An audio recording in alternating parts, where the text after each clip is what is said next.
nada escrito sobre esto, ¿verdad? O sea, de por sí ya, dentro del tema que vamos a ver, hay muy poca literatura, y mucho menos ahorita la introductoria. Bueno, permítanme presentar, creo que ya todos me conocen, pero al fin y al cabo, digo, el protocolo es así. Mi nombre es Javier Jiménez Toriz. Actualmente soy el encargado de las escuelas de especialidades a nivel nacional. Soy institucionalmente, tengo un curso de técnico en ciencias médicas de nivel avanzado, también diversas especialidades que tengo, certificaciones de otras asociaciones de la NAEM y la APA, también tengo algunos cursos, de algunos de hecho soy instructor de ellos, también a través de la Universidad de Texas soy el encargado de los cursos de atención médica por parte de UNCA Internacional y bueno, pues tengo 40 años dentro de la institución, de profesión estudié ingeniería en electrónica en el Instituto Politécnico Nacional. Entonces, bueno, es mi presentación. Bien, entonces vamos a empezar con el tema. Lo que vamos a ver es el triage aplicado precisamente a pacientes con COVID. Les decía que, bueno, prácticamente no hay mucha literatura en esto, hay algunas experiencias muy pocas dentro de lo que se ha dado en nuestro país y en otros lugares, pero bueno, poco a poco hemos ido tratando de recopilar cierta información para esto poderlo adecuar. Cabe mencionar que esto lo estamos estructurando ya como un curso para empezar a implementar dentro de las pruebas de especialidades, pero bueno, todavía nos vamos en cierta fase de preparación. El siguiente, por favor. Bueno, pues el objetivo pues, es establecer los principios de aplicación del triage en incidentes de múltiples víctimas, específicamente en este caso a pacientes con COVID. Y bueno, pues primero vamos a ver, como todo, dentro de lo que son los agentes perturbadores, cuando hay una situación de emergencia mayor o de desastre, pues se presentan por ciertos agentes perturbadores, que muy en particular en este tema, pues es derivado del virus, del SARS-CoV-2, que es el que evidentemente nos va a dar esta problemática y que entra dentro de todos esos grupos de agentes perturbadores que afectan a una comunidad en general. Porque bueno, si vemos la clasificación de lo que son los agentes perturbadores, pues tenemos la clasificación de los que son provocados por el hombre y los de cuestión naturales. Dentro de la naturaleza entran precisamente los biológicos, sanitarios, ecológicos, epidemias y pestes. Y que precisamente esta parte es la que se acopla a ese punto precisamente de esos agentes perturbadores. Muy en particular de esta plática. Bueno, entonces, dentro de esto, dentro de esas enfermedades, como lo acabamos de ver, bueno, pues evidentemente lo que nos afecta está dado ahorita por este coronavirus, una nueva cepa, que ha generado a nivel mundial muchos dolores de cabeza por el desconocimiento de lo que se presenta y día a día ya hay nueva información también de cosas que se presentan y bueno, eso continuamente va cambiando la información respecto a este virus como tal, de su sintomatología y bueno, todo lo que llega a presentar. Bueno, pero esta no es la primera vez que pasa. Digo, en la historia del mundo ha habido muchas otras epidemias también, como bueno, la de 1918, la gripe española, causada por el H1N1, y que bueno, pues, evidentemente también una infinidad de contagiados y de muertos también que hubo dentro de esa epidemia. En 1957 la asiática, de igual manera, 1982 Hong Kong, y que todas estas al fin y al cabo fueron dando pues, cierta experiencia dentro de lo que era el manejo de estas epidemias, el conocimiento de las epidemias y parte del manejo que se tenía que tener y preparativos de estos. La siguiente.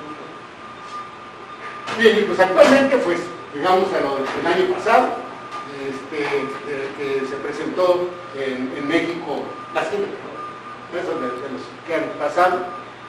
Actualmente, bueno, pues tenemos lo que se está presentando el año pasado, empezó esta epidemia en la provincia de Hubei, específicamente Wuhan, en la República Popular China, que se da la primera manifestación de este coronavirus, y de ahí se va a desencadenar una cadena de sucesos y de avisos que dan pie para que todas las entidades, todos los países como tal que se podían ver afectadas, que bueno, la estadística de que se iban a ver todos afectados, se fueran preparando, cosa que a veces no sucede.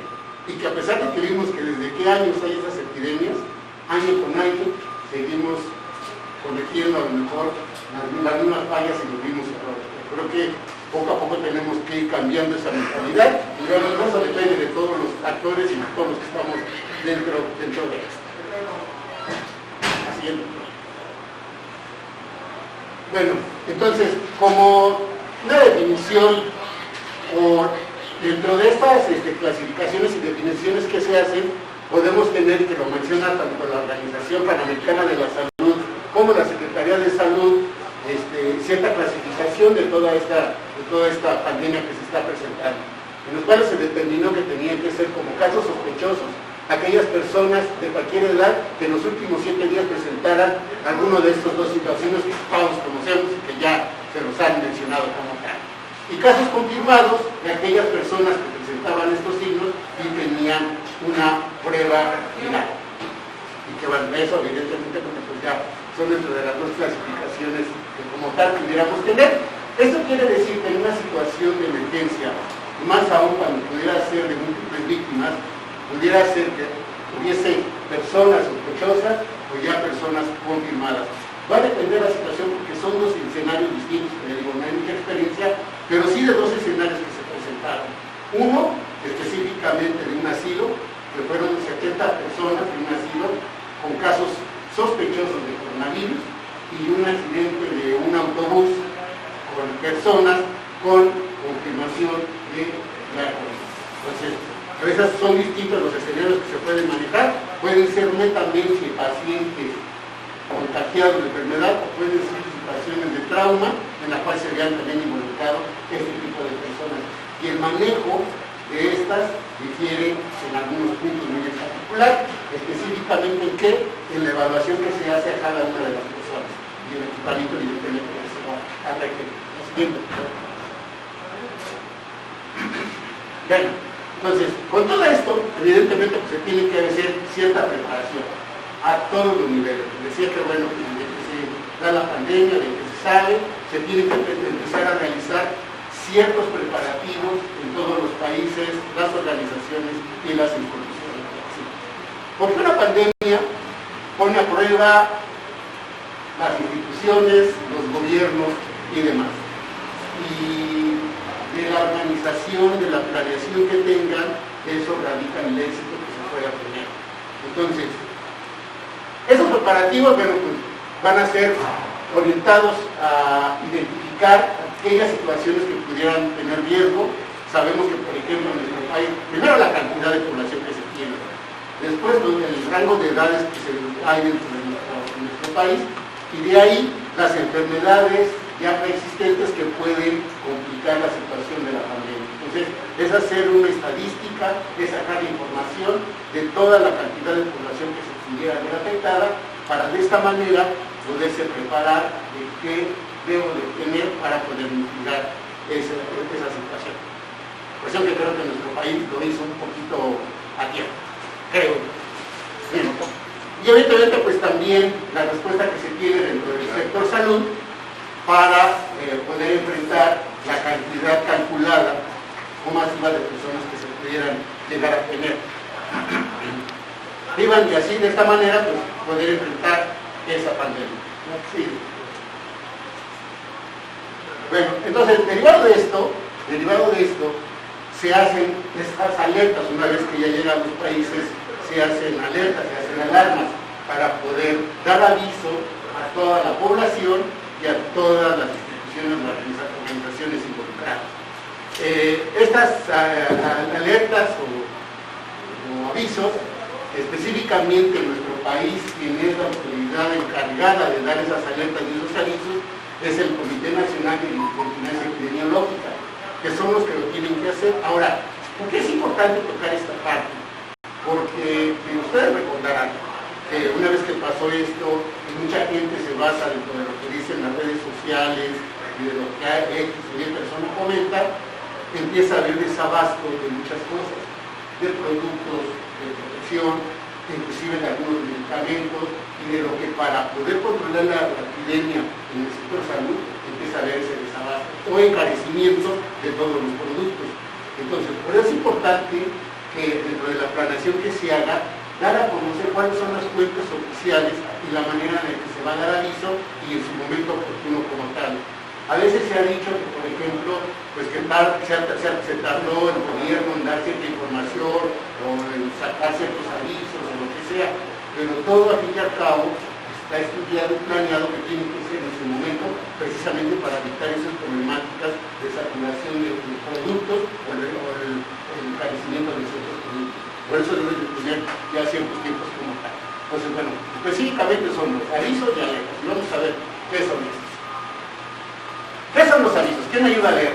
Noticia o comunicado sobre algún evento epidemiológico que pueda representar algún riesgo potencial a la salud de la población y sobre el cual no es necesario ejecutar acciones inmediatas. Entonces, un aviso primero de que se puede presentar esto. Y esto fue lo que pasó en nuestro país. Fue un aviso, no había necesario de hacer ejecuciones inmediatas y empezó a acabarse el papel de baño en los centros comerciales. Empezó a acabarse el medicamento que por ahí, publicaron por ahí, que también empezó a haber desabasto. Empezó a agotarse el gel, empezaron a agotarse los cubrebocas, y así sucesivamente, cuando realmente era un aviso como tal de lo que era. Pero este aviso ¿para qué? Para que se vayan precisamente preparando a aquellos que evidentemente van a tener que enfrentar esa situación en su momento ya de dicho. Y entonces ya ahora sí, lo que es la alerta, ¿quién me ayuda a leer? ¿Alguien? Alerta, comunicado de un evento epidemiológico que representa un daño inminente a la salud de la población y o trascendencias sociales.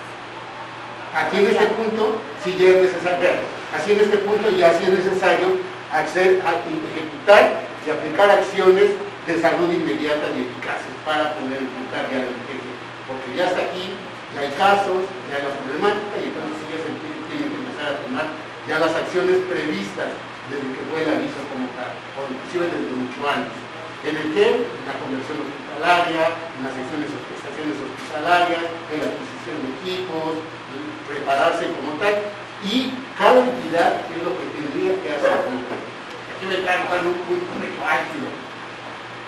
La institución como tal tendría que haberse preparado para esta parte. Alguna parte sí la hizo, se hizo un manual de bioseguridad, se empezó a capacitar al personal a nivel nacional para poder enfrentar esta parte, se adquirió equipamiento, cápsulas, trajes de aire, cubrebocas, y bueno, se le empezó a proporcionar a todas las delegaciones como tal dentro desde el punto de vista de sede nacional, así se nos puede. Actualmente tenemos 550 delegaciones. Y evidentemente, como sede nacional, pues tenemos que proveer a todas esas delegaciones para poder enfrentar esto. No es únicamente una delegación, se tiene que dar a todas como tal. Entonces, digo, sí se hizo esa parte tal, a lo mejor no en la cantidad necesaria, porque digo, también no hay tanto recurso, no había en su momento, digo, hasta que poco a poco llega a empezar a llegar donativos, y bueno, se empieza a ampliar un poquito más. Pero bueno, por eso la situación de los avisos y gracias. Y bueno, entonces, como vimos, una alerta es un evento súbito, inmediato, y que precisamente estos eventos derivan de qué, o qué es como tal. Entonces dice, la aparición súbita de riesgos que requieren puede ser derivados de esto. La aparición súbita de riesgos que requieren intervención inmediata por parte potencial de daño de la salud de la población puede considerarse cualquier evento que genere exposición humana a sustancias tóxicas u otros agentes o sustancias, en este caso pues, es lo del coronavirus, o la ocurrencia de brotes epidemiológicos de que su naturaleza cause el padecimiento transmitibles o no, como pues, alguna enfermedad X que se pudiera propagar en alguna comunidad. O las alertas también pueden darse bajo la identificación de enfermedades de declaración obligatoria, como el cólera, como dengue, todas esas. También se aplican de eso, genera para que se genere una alerta. O las que causen cada comité local, estatal, considere que así tiene que ser para generar esas alertas. ¿Okay? Entonces, por eso, bueno, siempre hacer caso a las autoridades para poder ir mitigando la problemática que se pueda presentar en un país o en una localidad como tal. La siguiente. Bien, entonces, precisamente eso, hay diversos niveles de movimiento o de anunciamiento de los avisos y alertas. Pero a nivel de país como tal, la que nos involucra, pues es evidentemente las que salen a través del gobierno federal, en parte del Comité de Vigilancia Epidemiológica. Y es ahorita lo que más complejo. Y que estas, obviamente las sacan bajo pues ya ciertos estándares que maneja la Organización Mundial de la Salud propiamente, y que para hacer las emergencias sanitarias, la Organización Mundial de la Salud lo maneja en 5 niveles como tal. En nuestro país, dentro de estos 5 niveles, ha adoptado los 3 últimos, que son las etapas que nos ha mencionado el doctor Gatell. Estamos ahorita en la etapa 2, ¿okay? Pero que bueno, son las 3 últimas de lo que la Organización Mundial de la Salud como tal maneja para las fases de una emergencia epidemiológica. Y que bueno, las bases se las conocemos, las han dicho todos los días por los medios de comunicación, y bueno, son como se manejan, son parte de ello como tal. Para que vean que no todo es aislado, o sea, todo al fin y al cabo es un conjunto de lo que se ha analizado y visto de diversos países. En nuestra institución como tal, con el manual de bioseguridad que tenemos, y que también se saca la información de todo esto, se gestionan para poder enfrentar bajo 9 pilares englobados en 3 grupos como tal. Entonces, primero el fortalecimiento de las capacidades institucionales. Ya les decía, punto número 1, capacitar al personal. Todos tendrían o tendremos que estar capacitados para enfrentar esta situación. Capacitarlos desde el punto de vista de qué es lo que se está presentando, qué es el coronavirus, cómo se manifiesta en las personas, qué cuidados se deben de tener, qué equipamiento o herramientas debo de tener para no contagiarme, para no contaminarme, y bueno, cómo manejarlo como tal. Dentro de las instituciones de salud, bueno, pues obviamente el reporte de los casos que se tienen que tener, la preparación hospitalaria para la recepción, obviamente, y atención de esos pacientes, evidentemente su equipo como tal, y la difusión principal hacia la población civil. Que también esta parte como institución a nosotros nos corresponde, el de capacitar, ya saben, la sana distancia, el lavado de manos, bueno, y todo lo que se ha hecho ya como difusión, que bueno, todos estos se engloban bajo esos 3 puntos como tal, y esto sí nos involucra mucho a nivel institucional. La siguiente, por favor. Bien, entonces, pero ya bajo esto, vamos a ver todo esto, cómo lo englobamos dentro del tema como tal, que es lo que es el triage. Pero, antes que eso, ¿qué es el triage? ¿Qué entienden ustedes por el triage? Una clasificación. Es una clasificación. ¿Qué más? Selección. Es una selección. ¿Qué más? Es una forma de priorizar la atención de una persona. Una forma de priorizar, es cierto también, pero que el triage como tal es la parte de todo un sistema en general. Ahorita no quiero venir a tocar esa parte, porque bueno, no nos extenderíamos mucho, pero todos conocen lo que es el sistema de comandos disidentes. ¿Bien? Entonces, el triage es una parte de la aplicación del sistema de comandos disidentes, es un puntito ahí dentro de todo eso. ¿Bien? Entonces, obvio, para implementar esto, va sustentado por toda una logística que es el sistema de comandos. ¿Qué parte ustedes lo han hecho aquí? Tienen comisiones, tienen la comisión COVID. Y esas comisiones COVID es como precisamente se maneja un sistema de comandos disidentes. O sea, tienen una cabeza, que se llama comandante disidente, tienen un jefe de operaciones, que es el que dice cómo se va a mover todo esto, tienen un jefe de seguridad, un oficial de seguridad, tienen un oficial de transporte, tienen uno de comunicación, tienen las comisiones de COVID. Entonces, toda esa organización es parte de lo que es el sistema de comando incidente. Entonces, el triage se enfoca también en esa parte. Y por eso también tiene ciertos cargos y responsabilidades que van más o menos como lo que es el sistema de comando incidente, porque es parte de él. La siguiente. Entonces, para su implementación dentro de estas fases, se debe primero de hacer ciertas preparaciones o tener ciertas cuestiones. Primero, esto va a depender de una buena administración de todos los recursos que se tengan. Vamos a hablar de triage de una situación en la que hay una cantidad masiva de víctimas que sobrepasa la capacidad de respuesta. ¿Okay? ¿Cuántas ambulancias normalmente hay por turno? 15. 12. Hagamos una hipótesis, les decía que hay poca experiencia. El mes pasado, no, inicios de este mes, a inicios de este mes, en Monterrey, hubo el incidente, precisamente que les mencionaba, de un asilo, que fueron 70 víctimas. 70 víctimas únicamente con 8 ambulancias, no tenían más en esa municipio. Ambulancias entre Protección Civil, el CRUM y Cruz Roja, era lo único que tenían. 70 víctimas. Lo manejaron para que las 70 víctimas llegaran a los pocos hospitales, unos que tienen en su localidad, y después llevarlos a los hospitales del exterior. Tardaron 48 horas para poder hacer el movimiento de todas las víctimas. ¿En sentido de qué? De qué fue? Tenían que equiparse, tenían que desinfectar las unidades, todo el proceso que se hace. Entonces, vamos a hablar que precisamente para manejar una situación así que sobrepasa la capacidad de respuesta que tenemos, debemos de ser muy buenos administradores. Muy buenos administradores, no nada más en el equipo, muy buenos administradores también en el capital humano, en cada uno de ustedes, apoyándose en las habilidades que cada uno como tal pueda tener. Por eso es importante que un grupo como tal, entre todos aquí se conocen, entre toda la guardia se conocen y conocen las habilidades de cada uno de ustedes, para que de esta manera puedan tener un mejor desempeño de las asignaciones que les dan a cada uno de ellos. Entonces, bueno, por eso tener un correcto inventario de todos los recursos disponibles. En cada guardia se debería de tener. No, eso no nada más en COVID, en cualquier situación. De saber con qué recursos tengo al momento de que voy a empezar la guardia. Cuántas unidades de descarte, cuánto personal básico, cuánto avanzado, cuánto intermedio. Todo lo que yo tenga como tal para saber qué voy a poder disponer en una situación crítica de emergencia.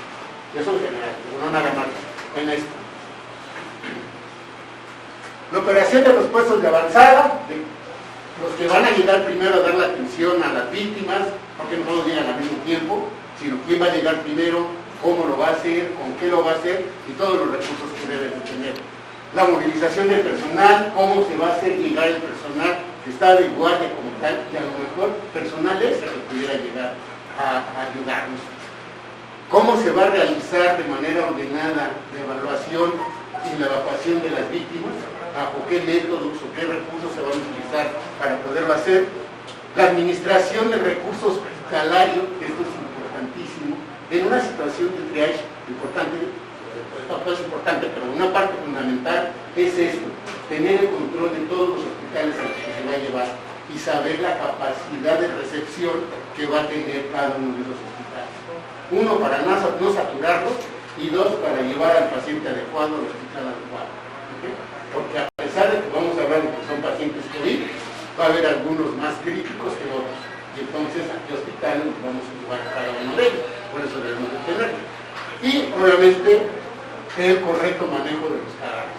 Siempre debemos de asumir en una situación crítica de emergencia de número de víctimas en las que vamos a tardar horas, muy grandes, en otras situaciones, inclusive días, puede haber personas que fallezcan y el manejo correcto de eso también es una condición importante.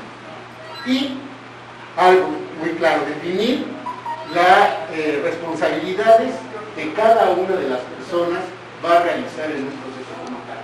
Todos tienen que saber específicamente qué es lo que van a hacer y cómo lo van a hacer y con qué lo van a hacer. Eso es lo importante. Bien, entonces, para lograr todo eso, en una situación se divide en 3 etapas, como tal todo escenario. La zona caliente, y más adelante la vamos a ver, pero pues es donde está concentrado el incidente como tal. El área de concentración de víctimas, que es a donde se van a llevar para darle la primera evaluación, atención, organizarlos en lo que se empieza a hacer la evacuación hacia los hospitales.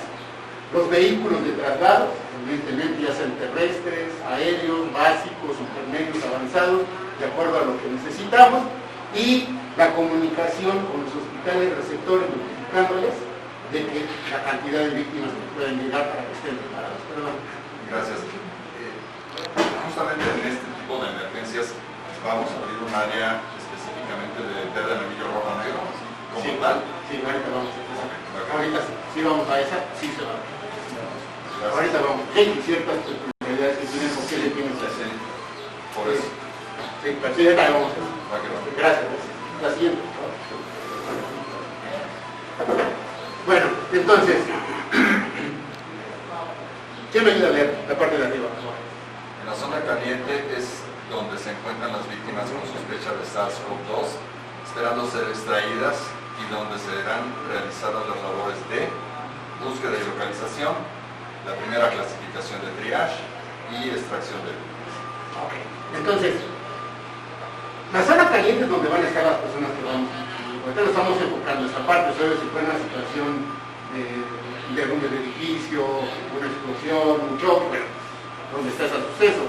Aquí sería esta parte. ¿En dónde podríamos tener una cantidad masiva de víctimas? Que pudiera pasar, que sabe que va a haber muchas víctimas contagiadas, contaminadas, que padezcan COVID, De salud, hospitales, hospitales y otros. Unidades habitacionales, otros, asilos, otros. Los tianguis. Los tianguis pudiera ser, bueno, ahí sí, pero puede ser, pero aunque los tianguis en estaciones públicas pueda ser derivado también de otro evento, ¿sí?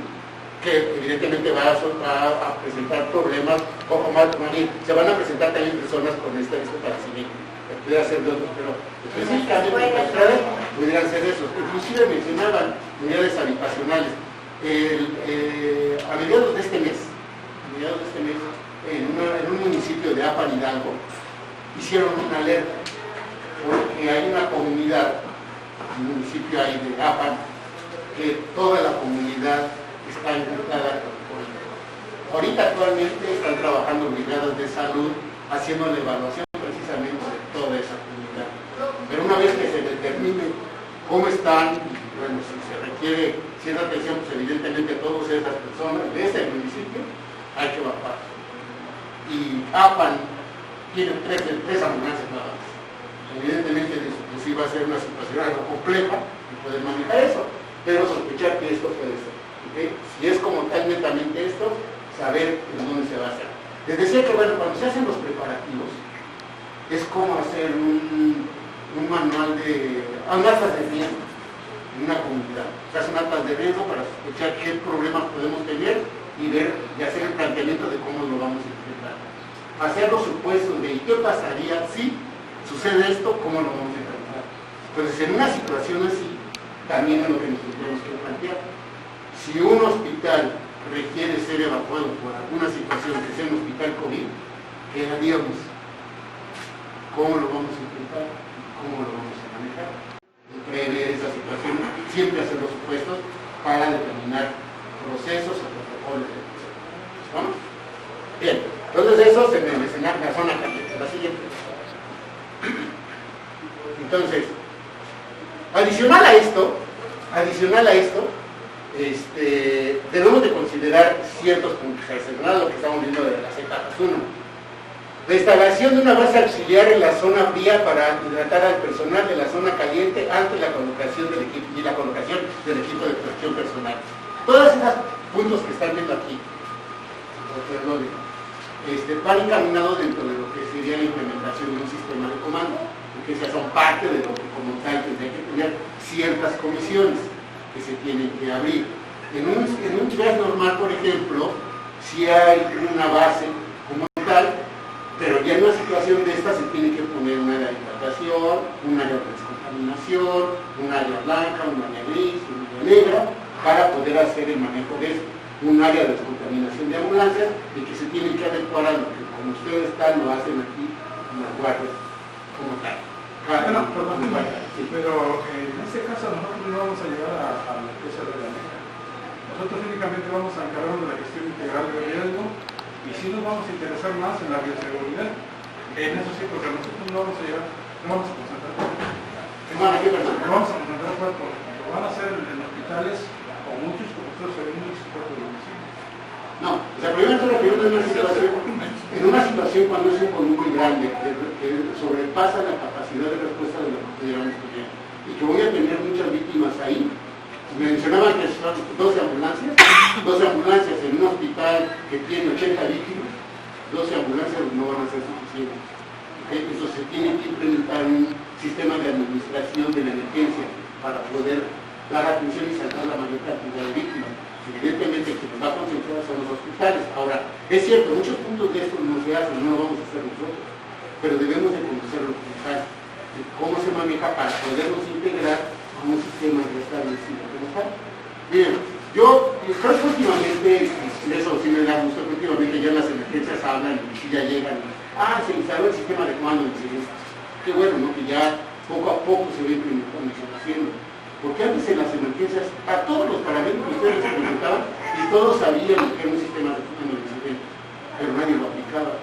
Y ese es el problema como tal, a veces cuando suceden las emergencias, y de que no se tengan los cuidados como tal, y que se tengan ciertas comisiones, porque tener comisiones y la responsabilidad de una persona mitiga los riesgos al personal y una adecuada atención de la víctima. Voy a poner un ejemplo. ¿Se acuerdan cuando fue la situación del hospital de infantil de Coahuila? Y que hubo el colapso, llegaron todos los paramédicos, toda la gente, todos para adentro a sacar víctimas. ¿Sí se acuerdan de eso? Sí. Ahorita estoy con tranquilidad, díganme qué riesgos puede haber en un hospital. Yo colapsado. ¿Qué es lo que manejan en un hospital que pudiera ser de riesgo? Oxígeno. Manejan gases, manejan químicos, ¿qué más? Manejan sangre, productos biológicos, manejan productos radiológicos, y todos estos elementos sin considerar y valorar esa parte. Entonces, eso es lo que nos hace muy vulnerables y nos pone mucho en riesgo. Entonces, el implementar un sistema, hacer comisiones, como lo hacen aquí, tienen un oficial de seguridad. ¿Qué es lo que hace ese oficial de seguridad? De tener que todas las acciones que se cometen sean seguras y no pongan en riesgo absolutamente nada. Y eso es lo que tiene que hacer. Si yo soy oficial de seguridad, únicamente me dedico a la seguridad. Si yo soy operador, únicamente voy a ser el operador y lo tengo que hacer bien. ¿Okay? Si me toca ser del equipo de sanitización, lo voy a hacer bien porque voy a estar concentrado en eso. Y por eso se le administra esa parte. Y por eso saber en qué momento nosotros vamos a encajar y asumir la posición que nos da. Como menciona, si nuestra función es llegar, sacar, atender y trasladar, hagamos lo mismo. Esa es nuestra función. Ya habrá otra parte que se traiga de eso. Pero es un conjunto de todo. No podemos manejarnos al lado. Porque eso es lo que a veces falla en las emergencias. Eso es lo que nos falla mucho. Tenemos que hacer así. Miren, en una ocasión fuimos a dar un curso de empleadas a Chihuahua, que era normal, no es ya por profesional no. Y a Chihuahua, estamos en Chiapas. Y al final hacemos así un milagro, ponemos más o menos 100 víctimas que tienen que atender con los recursos que tengan en el lugar y llevándolos hasta los hospitales como tal. Se hablan con los hospitales, ellos reciben a los pacientes y hacen toda su logística. Bueno, muy en particular en Chiapas, cuando yo le dije al coordinador de socorros allá que necesitaba que participaran todos los demás servicios de emergencia, él me dijo, no, ¿sabes qué es que bomberos nunca va a participar, estamos bien peleados? No, pues aquí no hablar con ellos, o sea, no se trata de eso. Y nos explicamos de qué se trataba y participaron. Llegaron con sus ambulancias, bueno, pues para apagar el incendio, porque hacemos incendio, para apagar el incendio, sus ambulancias, y empezaron a acoplarse a lo que fue el sistema y demás. Cuando terminamos, hacemos una reunión ahí con todos para agradecerlos, y el jefe de bomberos levanta la mano y dice, yo, si me permiten, quiero decir, y ¿saben qué? Dice, yo les agradezco mucho de verdad que nos hayan invitado, porque hoy por hoy nos estamos dando cuenta de que en una situación como esta no podemos trabajar separados. Todos tenemos que trabajar con una unidad y todos tenemos que entender cómo es ese proceso para que podamos enfrentar una emergencia. Les lo digo ayer, así que de aquí en adelante estrecho mi mano y lo que necesiten para que trabajemos en conjunto. Entonces creo que así debe ser.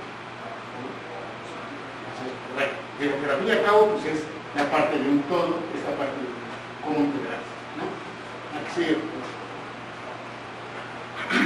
Bueno, entonces, pues digamos que está dividido en zonas, lo que es la zona caliente, lo que es la zona, al área de concentración de víctimas y la zona hospitalaria. Pues en cada una se va atendiendo las fases como tal dentro de lo que tenemos que hacer. Y en cada una tiene ciertas funciones que se van a hacer. Por ejemplo, el área de concentración de víctimas es la instalación donde los pacientes son extraídos de la zona caliente y serán estabilizados para su traslado, estabilizados hasta donde sea posible, ¿okay? Y con los recursos que se tienen como tal. Debe de considerarse la implementación de un área para aislar a los pacientes con el fin de mitigar los riesgos y los contagios. Eso les decía que pueden ser dos escenarios. Uno que son totalmente COVID, que bueno, eso ya sabemos que puede estar contaminado como tal, y otra en la que puede ser una situación de urgencia en la que hay pacientes contaminados y no contaminados. Entonces tiene que hacer una separación. Cuando es esto, aplica esta parte. Ahora, cuando son todos, sabemos que son todos contaminados, deben de tomar un área muy amplia, porque entre cada víctima debe de haber por lo menos 1,5 metros de separación para evitar precisamente toda esa mayor cantidad de contagios. Y aquí en el área de concentración de víctimas, que se da la atención, se hace la reclasificación, porque aquí es en donde se determina precisamente la gravedad de la persona y el hospital al cual va a tener que ser analizada esa persona, inclusive el tipo de vehículo que se debe de trasladar, considerando el nivel de unidades que se pueda tener y el nivel de capacitación que tenga el personal. La siguiente. Entonces, obvio no vamos a tener algo así, ¿verdad? Pero se ve bonita la cosa. Pero bueno, en el área de concentración de víctimas tiene que ser un área amplia, tienen que estar todos los recursos de atención disponibles en ese momento para poder dar la estabilización de aquí. Estamos considerando que cuando esto ya se implementa es porque no tengo ni la cantidad suficiente de vehículos para hacer el traslado de todos y que no puedo yo en determinado momento, como se hace en las emergencias, llegar, subir a las ambulancias y llevar. Porque miren, el hacer esto, hagan de cuenta que es esto. Perdón que me lo voy a tratar esto, por favor, hagan de cuenta que esto es el desastre, que esta es la emergencia, y aquí hay muchas víctimas. Y llegan todas las unidades, los cargan, se los llevan y se lo llevan al hospital. Lo único que hicieron fue pasar el desastre de aquí, del lugar, al hospital, y eso no beneficia a nadie. Entonces, gracias. ¿Qué es lo que tenemos que hacer? O sea, es llegar y desmenuzar eso que está ahí para repartirlo, canalizarlo y mitigar el daño que se pueda presentar y que se salve la mayor cantidad de vida posible. Tenemos aquí en la Ciudad de México mucha experiencia en fracasos de emergencias. Y duele, y la verdad estamos a perder. No quiten por favor, porque voy a decir. Recordarán San Juanico, 1984. Bueno, ustedes saben que en San Juanico el 80% de las personas que murieron son personas que tendrían que haber muerto y se murieron por un mal manejo de la emergencia. ¿Por qué? Aquí no son para mí. Díganme, ¿cuál es el porcentaje de sobrevida de una persona que tiene más del 90% de superficie corporal quemado o quemadura de tercer grado? ¿Cuál es el porcentaje de sobrevida? 10%. ¿Quién a menos? ¿Quién a menos? 1%. El 1%. O sea, son personas que le hagan lo que le hagan, se van a morir. A las 24, 36, 72 horas se van a morir. Le hagan lo que le hagan. Entonces, ¿qué es lo que pasó en San Juanico? Todos ese tipo de personas eran los que se llevaban primero a los hospitales. ¿Qué pasó con eso? Uno, se contaminaron las aguas, se acabaron los recursos, se fatigó el personal y lo más grave, se demoró el retraso de las personas que se hubiesen llevado a tiempo, pudieran sobrevivir. Porque cuando ya se llevaron esas personas, ya había pasado mucho tiempo y ustedes saben que en situaciones de trauma, el tiempo es crucial. 1, 2, en los hospitales ya no había recursos. 3, estaban todos contaminados. Entonces, fue un mal manejo de la emergencia, evidentemente, pero dejó cierta experiencia. Viene el terremoto del 85, ¿y qué pasa? Exactamente lo mismo.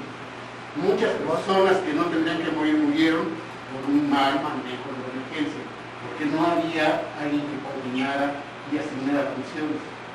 ¿Y qué diferencia hubo entre el 85 y el 17? ¿Qué diferencia hubo? Es igual. Sí, hubo. Hubo una muy grande, 35 años. Es lo único que hubo de diferencia, porque creo que hasta se manejó peor que en el 15. Entonces, creo que debemos de tomar como experiencia todos esos eventos que hemos tenido. Ya les hablé del hospital infantil, no hablemos de las torres de hoteles, que nada de esto se hace. Estamos en las aulas, se les dice, sistema de comando, el triage y demás, y nadie lo hace. Entonces, no tiene sentido que nos sentemos en una aula a tomar algo, cuando al fin y al cabo salimos y seguimos haciendo lo mismo. No generamos un cambio de actitud. Lo importante en una capacitación es generar un cambio de actitud, porque eso realmente es lo que va a ayudar a mitigar todo. Pero bueno, lo diario cultural nada. Sí. Bueno, y después, pues ya una vez que se sacan de la zona caliente, llegan al área de concentración de víctimas, pues obviamente hay que hacer el traslado. Y el traslado, como ya mencioné, bueno, pues en unidades específicas de acuerdo al tipo de personas que lo requieren. Digo, a grosso modo, ya vamos a repasar un poquito más todo esto, pero así es como se manejan en esas tres etapas. Ahora, en cada una de esas tres etapas, ¿de qué se requiere? Equipo, material y personas. ¿Okay? Por eso es importante de hacer una buena administración, porque si tengo 60, 70, 80 víctimas y nada más somos los que estamos aquí de guardia, creo que tendríamos un pequeño problema, ¿no? Pero se puede, siempre y cuando nos organicemos y hagamos una buena administración. Entonces, por eso cada área va a tener cierto responsable que va a tener ciertas funciones, que tiene que tener cierto nivel de conocimiento, experiencia y preparación.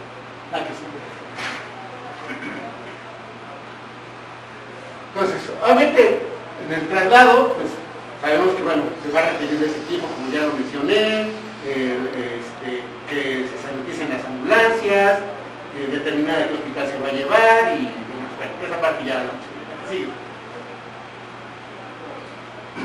Y ya al llegar al hospital, pues obviamente en el hospital, como saben, también hay un área de triage que tiene que llegar, hacer una revaloración, una reclasificación y llevar o designar al paciente a donde tiene que estar. Entonces, en cada una de las fases siempre hay una reevaluación y esto es para disminuir la cantidad de riesgos que puedan tener. Aparte que tanto la enfermedad COVID como en situaciones de trauma es dinámica, puede presentarse en eso.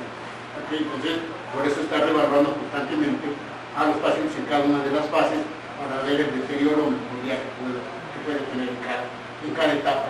Y así, bueno, pues en el hospital, pues obvio, pues ya tendrán el área con personal asignado para la recepción y la atención de cada una de estas personas, y prácticamente el objetivo que como nosotros los hospitalarios tenemos es de que las personas lleguen a una sala de urgencias para recibir la mejor atención posible. ¿Okay?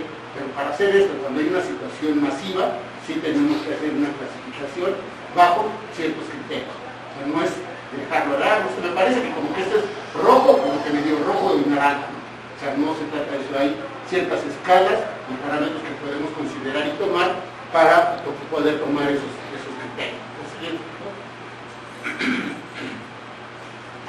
Entonces, ¿qué acciones se tienen que realizar? Decía, para hacer esto, nuevamente, lo que sería todo lo que se tiene que hacer es organizar un puesto de mando unificado o un puesto de comando, depende de cómo sea que se llegó.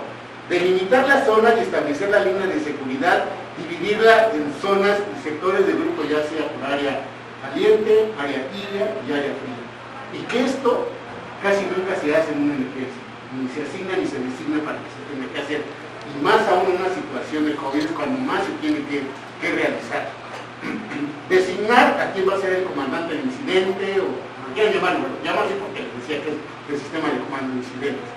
Designar quién va a ser el oficial de transportes, que se va a encargar de asignar las unidades y la comunicación con los hospitales. Designar un oficial de seguridad, importantísimo. Es uno de los principales que se tienen que hacer. Aunque diré que no mencionar, lo menciono aquí para que sepan. Cuando se implementa un sistema de comando de incidentes, hay dos personas que inmediatamente tienen que tomar ciertas posiciones. Uno es el comandante del incidente y otro es asignar inmediatamente a su oficial de seguridad. Así tan importante es eso. ¿Okay? Antes que otra cosa, son los dos primeros que tienen que tener. Después es el asignar un oficial de enlace, designar un oficial de transportes, designar al jefe de triage, delimitar la zona para iniciar el primer triage, ya hemos mencionado las áreas, de cuáles van a ser, y comenzar la clasificación de víctimas en la zona caliente con todo el recurso disponible para hacerlo. Entonces, geográficamente, pues es eso: zona caliente, área de concentración de víctimas y el hospital. En cada una se hace una evaluación y en cada una tiene cierto proceso que se debe de realizar. Se sigue manejando como emergencia fría. Sí, es correcto. Sí. Entonces, en la zona caliente se va a designar el personal que va a entrar precisamente a hacer la primera clasificación de estas víctimas. Si estamos mencionando que son 70, 80, 60 víctimas, ¿a quién de esas voy a sacar primero? No es el que me encuentre primero, lo saco, sino es el que realmente requiere de una atención prioritaria. Entonces, es lo que van a entrar a hacer primero, los que van a hacer esa evaluación con cierto material, ahorita vamos a ver qué es lo que van a entrar. Pero, sí, obligado, todos tienen que entrar con equipo de protección nacional, con timer, mascarillas, caretas, con todo lo que ustedes ya saben que han manejado en esta organización, que tienen que entrar a esta país. Entonces, ellos, me voy a pasar contigo, doctor, ellos van a trabajar aquí en esta zona caliente. Y aquí es donde, de igual manera, cuando es un incidente de pacientes COVID, como en este caso, técnicamente todos serían amarillos. En una situación así no vale, porque son situaciones que no ponen en riesgo la vida como tal, y puede ser una situación traumática. Pero como estamos hablando únicamente de pacientes COVID, entonces tendremos que hacer una clasificación. Va a depender de qué, de las condiciones clínicas del paciente, para saber quién es rojo en ese momento, porque va a requerir de una atención más rápida, prioritaria, a aquellos que pues, no tienen tanta severidad en sus signos y que pueden permanecer y esperar un poco más de tiempo. Por eso se hace esta primera clasificación. Y estas personas que entran, pues, bueno, con todo ese equipo y con cierto material prioritario. Bueno. Pero entonces aquí sí se trasladan primero a los más graves. Así es, los que tienen mayor riesgo, sí. En este caso. En este caso. ¿Ande? En la pandemia. Así es. Bueno. Y así está delimitada la zona. Si ve el área caliente es donde están las víctimas. Hay una zona, un área tibia. En esta área tibia, técnicamente en esta área no debe haber nada. ¿Okay? Salvo el área de descontaminación. ¿Okay? Aquí es donde se coloca. Y después viene lo que es la zona fría, que es en donde está la área de concentración de víctimas, y el resto de instalaciones. ¿Me pasa lo siguiente?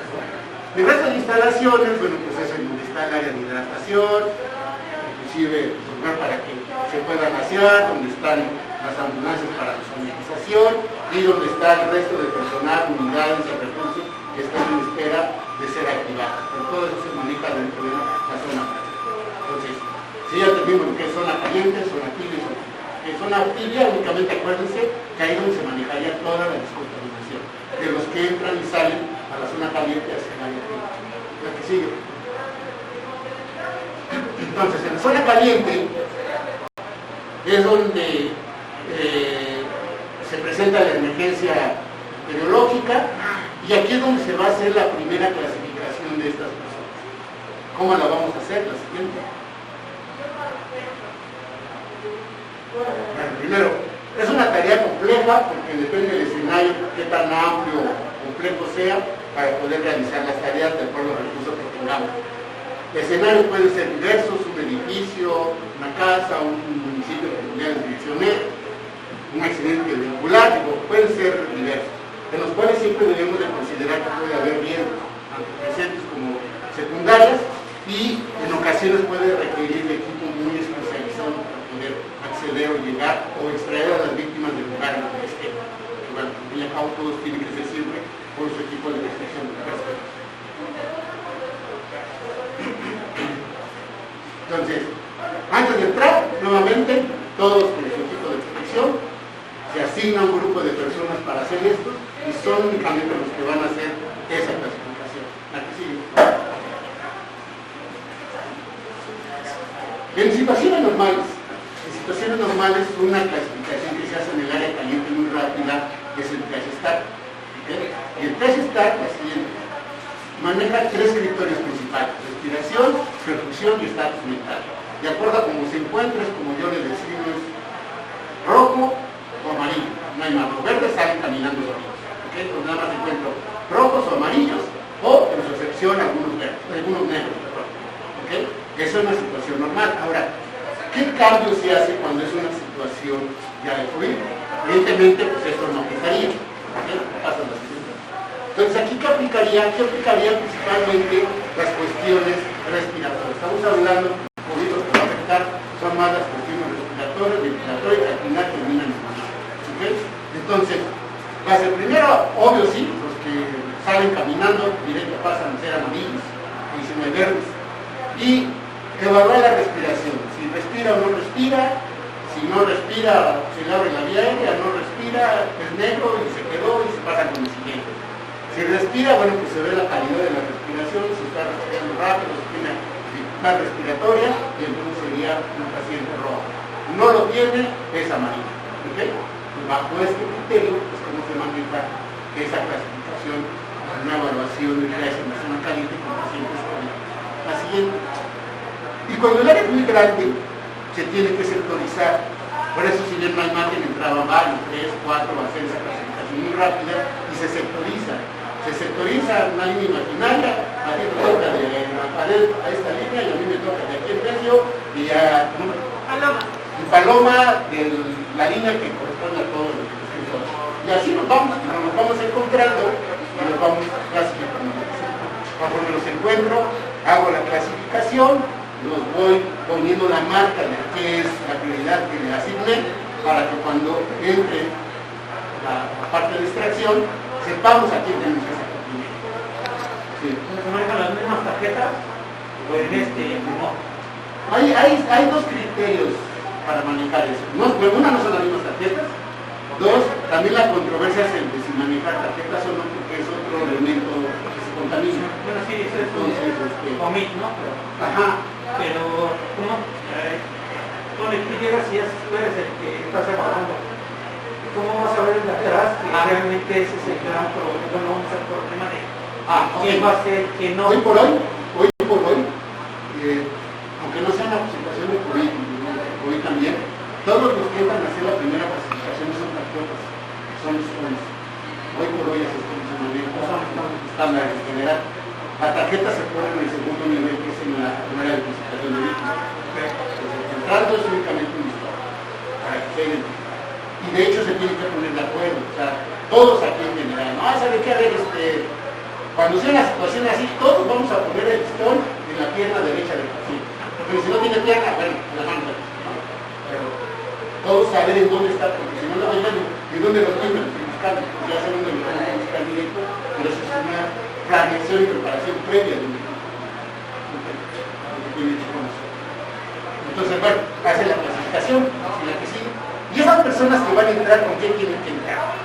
Obviamente con los que van a entrar, marcan los cánones, con el tipo hemostático, con si es que tiene algún sangrado y hay que corregirlo, pero de lo que se tiene que agregar cuando es una situación de COVID son cubrebocas y bueno, porque de esta parte es dentro de nos va a ayudar. Ya saben, todos los pacientes primero sus cubrebocas y hago una rápida evaluación bajo el ritmo que vimos anterior y la toma de la temperatura con un termómetro. Perdón. Algunos comentaban, algunos del SAMU de España mencionaban y decían que también lo ideal sería manejar los oxímetros de pulso, que han escuchado de la apnea silenciosa y que muchos pacientes son asintomáticos y con lo que se dan únicamente cuenta es con una oximetría baja. Pero aquí el problema es de estar descontaminando el oxímetro. Sí, a mí que entrar con 20 oxímetros al final le pueden poner cuando se descontaminan uno usa el otro, ¿no? Pero digo, con que manejaran esto medio de algoritmo, pueden darse una idea de cómo está. Al fin y al cabo va a haber una segunda etapa de la vacunación y hasta una tercera etapa. La siguiente. Y en ese caso puede ser con la disnea del paciente. Así es. está viéndose clínicamente insuficiente. Sí, por eso el algoritmo que mencionaste, tenía programa ventilatorio, tenía alteración, se pone rojo y pues sí. Si no los tiene, puedo tomar la temperatura y voy a determinar cuál es la causa, sabiendo que todos son sólidos. Pero ya se hablaría de que no es un paciente prioritario en ese momento.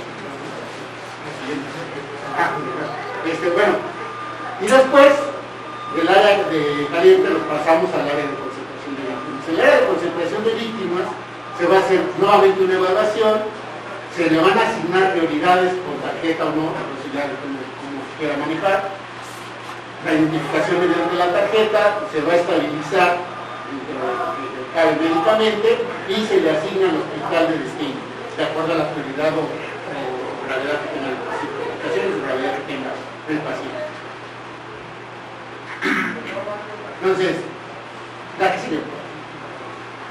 Entonces, para hacer esto, tenemos diversos métodos ya en el área de concentración de víctimas, diversos tipos de evaluación y en diversas etapas o en diversas fases. Por ejemplo, aquí vemos la aplicación de un enfoque escalonado, que es el que designó la OMS para atender a los pacientes COVID. En el que, bueno, se hace una clasificación primaria de signos de alerta de triage en zona caliente, una clasificación secundaria mediante el MAS, por si es que hay otras lesiones, utilizando otros criterios, como es la inclusión en algunas tablas de puntaje para saber qué tan mal puede estar.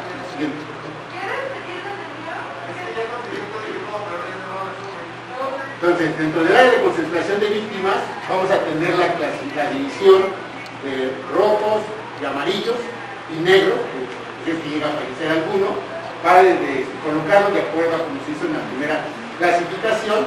Y una vez que llegan ahí, les decía que había una segunda clasificación, lo hacen, ahorita no voy a meter en esa parte porque también les entenderlo mucho, lo hace el oficial de triage. El oficial de triage tiene la responsabilidad de colocar esa tarjeta o marcarlo de otra manera o asignarle otra prioridad de acuerdo a la evaluación que pueda tener. Normalmente el oficial de triage debe de ser un médico o un técnico de mayor experiencia y capacitación para hacer esa clasificación. Entonces, cuando no todos son COVID, los que son COVID, se asigna un área azul para poderle hacer la atención, si es que no fuera en ese escenario. Cuando no es necesario poner el área azul, únicamente el área roja y el área amarilla para la atención, pero bueno, si se coloca, sea una u otra, debe de ser de fácil acceso, deberá de ser un área ventilada, tal para que esté viniendo el aire, no nos encierre y se propague más la contaminación. Podría considerarse la instalación de un hospital móvil si se pudiera, no lo tenemos aquí, pero bueno. Se debe de contar con un flujo eficiente entre las víctimas y el personal sanitario, por eso el espacio que debe de haber entre las víctimas. Y bueno, y es más o menos de lo importante que se maneja en el área de concentración de víctimas. Pues aquí en el área de concentración de víctimas se va a concentrar la mayor cantidad de personal para dar la atención a ellas, la mayor cantidad de recurso material, precisamente para dar la atención, y la rotación continua de la persona. Va a depender de cuánto dura. Mencionaba el caso de Michoacán, de Monterrey, de que tardaron 48 horas en resolver la emergencia. Evidentemente tenían que estar rotando personas entre los que estaban en el área de concentración de víctimas y los que hacían el traslado para que todos tuvieran un cierto descanso en cierto momento, ¿no? Y la cantidad de recursos evidentemente tiene que ser mayor. Mencionábamos que cuando se hace la planeación, como institución deberíamos de prever y saber que en una emergencia, en una epidemia, en una pandemia, los recursos se van a triplicar de lo que normalmente se utiliza en una situación normal. Entonces, tenerlos en exceso y más bien una situación así para poder abastecer. Sí. Bueno, y en esta área de concentración de víctimas, bueno, pues se hace otra evaluación para saber la atención y la prioridad a la que se pueden llevar. Y uno de ellos, bueno, pues es el gas respiratorio. El gas respiratorio parece que nos va a dar ciertos parámetros para saber qué tan grave o qué tanto requiere de un nivel de atención más superior las víctimas.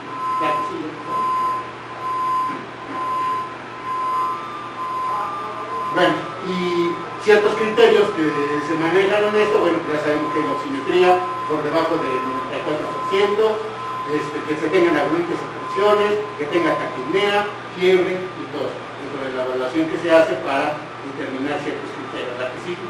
Y de ahí, bueno, pues hacer un puntaje de clasificación, los criterios de evaluación rápida de falla orgánica, que entran bajo 3 puntos nada más, se evalúan 3 criterios: frecuencia respiratoria, estado mental y presión arterial sistólica, y que de acuerdo a las cifras que encontremos ahí se le da un puntaje, y que bueno, si tenemos menos de 2 puntos es un bajo riesgo que tiene, y si tiene más de 2 o igual a 2 es un riesgo alto, y ahí podemos determinar qué pacientes tienen cierta gravedad, e inclusive utilizar otras escalas todavía mayores, pronóstico para el COVID, que de igual manera se le da un puntaje de acuerdo a los valores que se encuentran en la tabla, y que de acuerdo al puntaje que tenga, siguiente por favor, pues yo voy a determinar si es de bajo riesgo o medio riesgo que vaya a tener. Y entonces así de esta manera, pues, yo puedo canalizar, yo puedo saber a qué hospitales más cercanos, o depende del nivel que tenga cada hospital, que cada uno de esos pacientes voy a llevar para que reciban la atención definitiva. Porque llevarnos nada más así a ciegas, llevar, lo que les dije, llevar el desastre del lugar a la sala de urgencias nada más. Y es desmenuzarlos y llevarlos realmente al área que les corresponde. La que sigue. La que sigue, ¿no? La que sigue. Bueno. Y para esto debe de haber un jefe de triage, que ese jefe de triage es el que debe de conocer a la perfección estas escalas, que todos deberíamos de conocerlas, pero bueno, al menos el jefe de triage sí debe de conocerlas como tal, para poder tomar el criterio de esa segunda evaluación que él puede hacer de manera muy rápida. ¿Okay? El siguiente. Y aparte de que se asignan otras tareas. Entonces, bueno, como mencioné, el jefe de triage debe de ser un médico, el técnico con mayor experiencia, debe de conocer diversas tablas de evaluación, pero él no administra tratamiento, únicamente hace clasificación. Quien da el tratamiento son las personas que están asignadas a la zona amarilla, a la zona roja, y ellos son los que hacen toda la estabilización del momento médico del paciente. Y bueno, pues en el área de concentración de víctimas, dijimos que debe de estar en el área fría, con espacio suficiente para cada una de las, para que haya evitar los contagios entre las personas y el movimiento de las personas que están dando la atención, porque se relaciona. Una pregunta que en la zona fría, ¿cuánto personal debe de haber? Porque una zona caliente, pues porque es el que lo administra. Bueno, cuando ya estás en la zona fría, veo que tienes un paciente por cada, un personal por cada paciente. ¿En ese sí debe de ser así o en su defecto?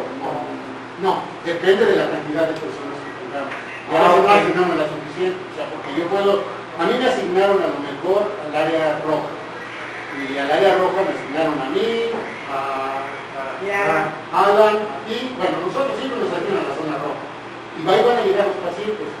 Algo que se me pasó, perdón, que uno que los que entran a hacer la evaluación inicial en la zona caliente, conforme van haciendo la evaluación, ellos van anotando para saber cuántos rojos y cuántos amarillos hay.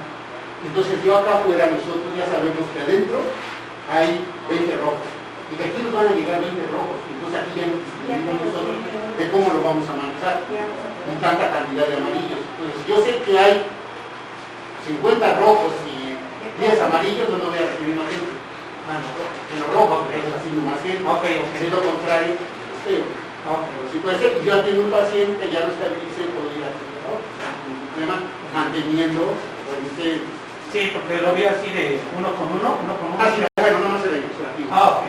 Sí, pero no, pero bueno, a la segunda. La siguiente, por favor. Pero bueno. Y bueno, entonces, si se colocan las tarjetas, pues obviamente bajo esta se va a recabar la información de la persona, en dónde estaba, su nombre, edad, todo lo que tiene la tarjeta, y mencionabas que pueden ser tarjetas diferentes, en las cuales obviamente va a marcar que es un paciente contaminado para que todo el mundo sepa que ese paciente tiene cierto riesgo de Bueno, contaminación. y en la fecha ahorita no hay una tarjeta que nada más diga contaminación de algo.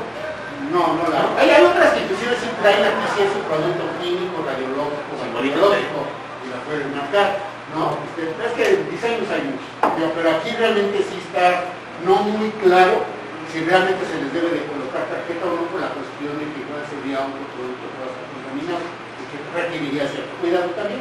Entonces, por eso vamos a tratar con el historia únicamente del uso y demás. Los recursos también que se tengan, pero sí va a depender. Bueno, y luego el traslado, pues ya el traslado de trenes del oficial de transportes, la idea que él asigna al hospital de destino, tiene ciertas funciones que también tiene que realizar, que cuando sale del área de concentración y se va a la ambulancia, tiene que revisar que todo lo que hicieron vaya bien cortado, que la mascarilla vaya bien puesta, si sea una solución que vaya bien fija, que vaya bien con la camilla, que vaya bien con la cápsula, o sea, tiene que hacer ciertas revisiones también antes de subir, ¿okay? Para que el traslado sea mucho más fácil, ya se facilita el trabajo de los que van a hacer el tratado. ¿Sí? Y bueno, pues al fin y al cabo él también debe tener comunicación con los hospitales, porque él es el que va a notificar a los hospitales, si es que tiene la comunicación directa, qué paciente va, o se hace a través aquí del PRUM, como se tenga que hacer. Los cantidades distintas lo manejan de manera distinta. Así, ¿puede ser lo regulado? La siguiente. Entonces, ahí dentro de las funciones que tienen que hacer, creo que ya pasó la hora, ¿no? Pero bueno, pues hasta aquí creo que es lo más importante, porque ya nos vendría lo que es el cierre de operaciones y ya no en las funciones de transporte, pues las funciones que les dije que tiene que revisar antes de que se suba a la unidad como tal y ya. Sí. Ahora que bueno, obviamente pues que las unidades se saniticen antes de cada traslado y que bueno, lleve un orden de entrada y salida de cada una de las unidades. Esa imagen fue un concurso de clase en Chihuahua y bueno, pues no sé,